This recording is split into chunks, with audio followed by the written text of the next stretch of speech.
दिमाग घूमा ना तो तुम्हें कहीं निकाल ना दे। ये तो वक्त बताएगा कि कौन किसको नहीं। साहब के लिए जरूरत और तुम्हारे लिए लॉटरी हो। साहब ने तो अपना जवान बेटा खोया है। वैसे वो बड़ी सरफिरी लड़की है, अगर उसका इतना सब जिसके लिए शर्मिंदा हूँ।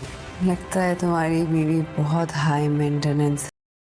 तो दिमाग घूमा ना, ये तो वक्त ही बताएगा कि कौन किसको निकालेगा। साहब के लिए ये जरूरत है और तुम्हारे लिए लिटरी। साहब ने तो अपना जवान बेटा खो दिया है, लेकिन वो लड़की काफी सरफिरी है। साहब को अब ये एहसास हो रहा होगा कि मूसी के जाने के बाद उनका आने वाला वारिस भी अपनी माँ की तकलीफ देखकर तकलीफ ही पाएगा। उसलिए साहब खुद को बहुत गुनाहगार महसूस कर रहे होंगे। वो मासूमा को फोन करके माफी मांगेंगे और कहेंगे कि उन्होंने वाकई उसके साथ ज्यादती की है। मासूमा जब ये बात अपनी माँ को बताएगी तो दोनों माँ बैठी बहुत खुश होंगी कि आखिरकार साहब को एहसास तो हो गया।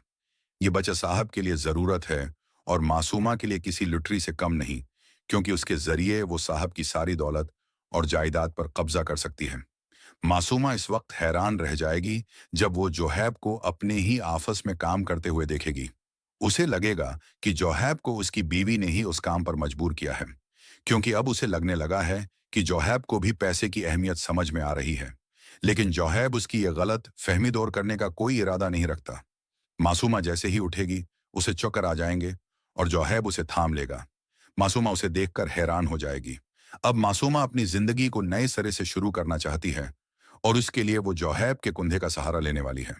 जोहैब जब घर जाकर यह बात अपनी माँ को बताएगा तो इसकी माँ उसे मासूमा से दूर रहने को कहेगी, क्योंकि वो एक खुद गरज लड़की है और किसी भी वक्त जोहैब को इस नौकरी से निकलवा सकती है।